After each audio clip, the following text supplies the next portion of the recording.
among the playmakers on the team. Cordarrelle Patterson, I think everybody thought would be that player this year. Well, Adrian Peterson first, but if you take him off the table, then it should have been Cordarrelle Patterson, and he's been a complete disappointment this season. So you're kind of looking at them going, okay, who do we have for next year? Greg Jennings isn't the answer. Charles Johnson has been a pleasant surprise, but I would at least at this point question whether or not he can be that franchise player that sort of leads the team and is the uber producer on offense. Matt Asiata, he's not the answer in the backfield. Ben Tate hasn't had enough looks so far since joining the team, and whether they're going to stick with him this offseason remains to be seen. So what's left? Teddy Bridgewater's done okay.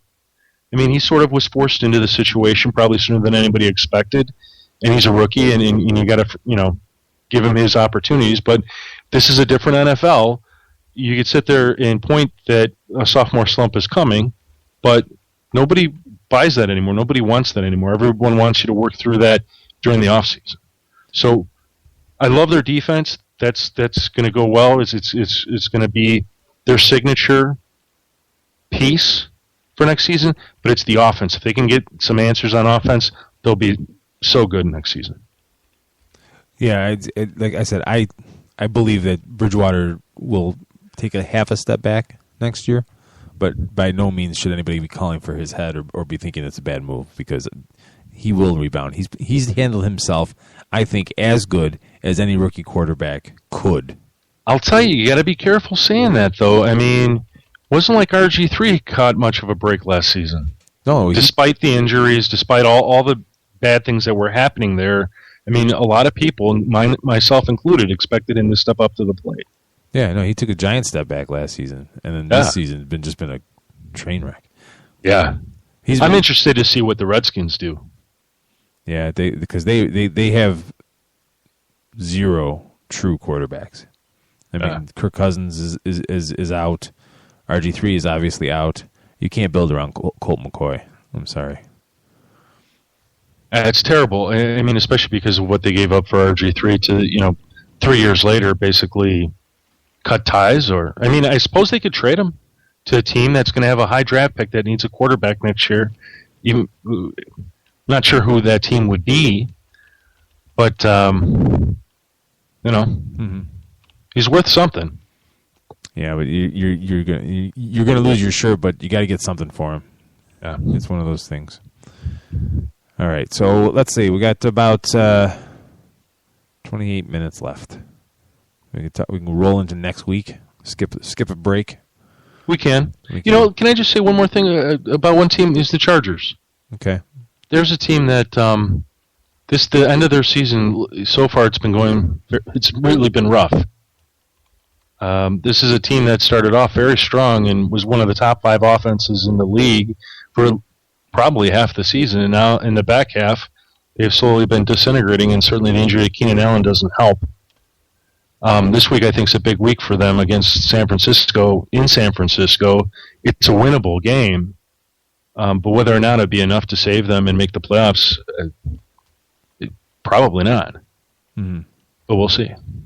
That's a team that has really been struggling to find their feet the last 4 or 5 weeks.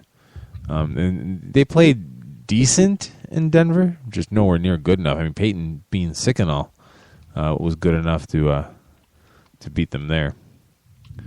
But it remains to be seen what exactly this Chargers team really is. Just can't get a read on them. All right, so next week, Week 16, very important to fantasy football owners, so don't miss the Fantasy Greeks starts and sits in 60 minutes tomorrow night, Wednesday night, 10 p.m. Eastern Time at latenightsportsradio.com. Okay, there's the plug. All right, so the Thursday night game, Tennessee versus Jacksonville, we're both picking Jacksonville to beat Tennessee. I think that's as much of a statement as to how bad things are for the Titans right now as anything else. I'm giving all these plugs to all the writers on the FantasyGreek.com. Matt Timmerberg did the power rankings, and the way I think this captures it all. Nobody really knows what's going on with the Titans or what's going on over there. Yeah. What is their plan? Even at the beginning of this season, what what were they trying to do? You got some big questions. Whether Mettenberger is you really believe he's the guy that can be developed? Obviously, Locker is done. But geez, they still don't have any answers at running back. Bishop Sankey was supposed to do all of these things and didn't do any of them. But when you don't have one aspect of your offense, it's very easy for defenses to hone in on the other one. But don't you feel as if what commitment was ever made to Bishop Sankey? I mean, they had Sean Green, and I remember them playing the Packers on an awful rainy day in Tennessee. I don't know if it was the preseason or what it was, but he impressed me. The way he ran, the way he caught the ball out of the backfield, he was doing some really good things. And how do you not use a player? How don't you develop a player that certainly looks good? Yeah, something just seems missing there. And Ken Weisenhunt's the new coach. He's there on the scene. And what's the plan? What was the point of this season, I guess? Because he's not walking into a team where there were some building blocks like he had in Arizona. This team needs to be built from the ground up. Yeah. So maybe it's a 5-year plan, folks. I don't know. I don't think he'll be there for 5 years at this rate. Yeah, this is just it's an unforgiving NFL, and you have to be ready to move and develop quickly. And the nice thing is that there are a lot of young players that are already. I mean, they're still young players. There's still some things they need to learn, but they've got a lot more talent and skill to be developed quicker. Mm-hmm. I remember last year before the season began, arguing with somebody about the left tackle for the Saints. What's his name? Armstead. Mm-hmm. Teron Armstead. There we go. He was projected to be a second-round draft pick, but I made the argument that he should be considered as a first-round pick, that he could play left tackle if need be as a rookie. And I was told that I was completely wrong by that analysis, and here he is, left tackle for one of the best quarterbacks in the league. And so there's something to be said for a lot of the talent that's coming out of college now and how pro-ready it is. And that's why I think it's a little amazing that the Titans, at least I can't tell from the national media what's going on over there. Right. Anyway. Well, it's just you look at the product on the field, and there's like no momentum. Yeah. Yeah. All right, so then Philly versus Washington. We're both picking the Eagles there. That should be a no-brainer. Philly, if you want to even be taken seriously, you have to win this game. I'm dead serious. There's no way you should lose this game. We're both picking San Diego to beat the 49ers. A little bit. I think it's a little bit of optimism on both our parts here, because the 49ers, if they flip that switch, they win this game. But I just don't think the 49ers have the secondary to keep up with Phillip Rivers. I think eventually it comes down to the better passing team in this game, I think. Yeah, I agree. I can see Malcolm Floyd and Eddie Royal stepping up with Keenan Allen out. But I also feel that the Chargers defense is entering in a very opportune game where you've got shaky quarterback play on the part of Colin Kaepernick, and there's a decent enough chance here that the third string running back for the 49ers will be starting this game.